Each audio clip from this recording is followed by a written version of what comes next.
नमस्कार मित्रांनो, आज आहे आपला 19वा दिवस या लीन बॉडी ट्रान्सफॉर्मेशन चॅलेंजचा. आणि पुन्हा एक दुसरा विकेंड आणि एकदा पुन्हा एक वीकचा जो परफॉर्मन्स आहे तर तो आपण आज चेक करण्याचा एक दिवस असतो. तर आज जेव्हा आपण आज आठवडाभराचा परफॉर्मन्स चेक करण्याचा विचार करतोय तर तेव्हा हा आठवडा खरं तर खूप जास्त एक्झॉशनमध्ये गेला ॲक्च्युली. कारण की 2 दिवस या आठवड्यामध्ये म्हणजे पहिल्या दिवशी तर रेस्ट झाला आणि दुसऱ्या दिवशी तर वॉटर पार्क झालं. या गोष्टीमुळे जे होतं तर एक्झॉशन लेवल जी होती तर खूप जास्त होती यावेळेस बॉडीची. पण स्टील प्रॉपर डाएटनी आणि रेस्ट पिरियड थोडासा वाढवून आपण या आठवड्यामध्ये चालत होतो आणि त्यामुळे मसल रिकव्हरीमध्ये तेवढा काही प्रॉब्लेम वाटला नाही. थोडीफार सर्दीमुळे मागचे 1-2 दिवस अफेक्ट झाले होते, पण आज मात्र दिवस रेग्युलर गेला, नॉर्मल गेला आणि वर्कआउट छान झालं. आजचा जो दिवस होता तर तो होता आज चेस्ट आणि बॅकचा. आणि दोन्ही पण मसलसाठी केलेले वर्कआउट खूप इफेक्टिव्ह आज झाल्यासारखं मला फील होत होतं. स्टार्टिंग जी होती आज तरी डेडलिफ्टने सुरू केली होतं.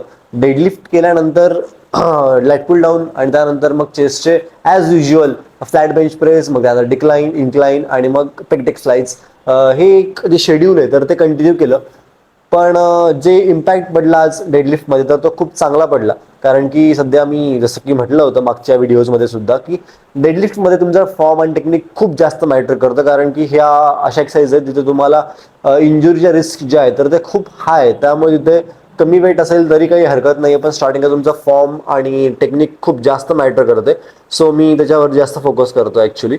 आज जे डेडलिफ्ट होतं तर ते मॅक्स रेप जे होता तर ते 15-15 सॉरी 30 आणि 30-60 आणि 80 किलोचा एक डेडलिफ्ट होता. आणि मेन सेट जे होते तर मेन सेटचे 3 सेट परफॉर्म केले.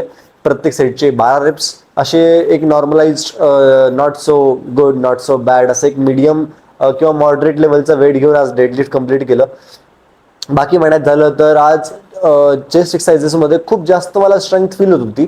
म्हणजे मसल अप टू फेल्युअरपर्यंत मी गेलो प्रत्येक सेटमध्ये. आणि शिवाय जी स्ट्रेंथ मी फील केली तर ती खूप जास्त पॉझिटिव्ह मला वाटली. प्रत्येक सेटमध्ये मी ॲटलिस्ट 15-15 रेप्स हिट केले. मग ते फ्लॅट असो, इन्क्लाइन असो, डिक्लाइन असो, आणि वेट पण ग्रॅज्युअली इन्क्रीज करत होतो. म्हणजे 17.5, 20 आणि 22.5 असं एक वेट मी करत होतो. मागे मागे मी स्ट्रगल करत होतो 20 आणि 22.5 किलोमध्ये 10 रेप्सपर्यंत. पण आज मी आरामात 15-16 रेप्स मारले. सो या गोष्टीचा मला अभिमान झाला, वाटला. कारण की बऱ्याच दिवसानंतर मला ती कशी स्ट्रेंथ फील झाली. माहीत नाही कसं काय आली, पण छान वाटतंय. तर ठीक आहे. बाकी शेवटला 15 मिनिट कार्डिओ आणि त्यानंतर मग स्ट्रेचेस असा आजचा दिवस होता. आजचा जो डाएट होता तर तो पण आज कम्प्लिटली फॉलो करण्यात आला.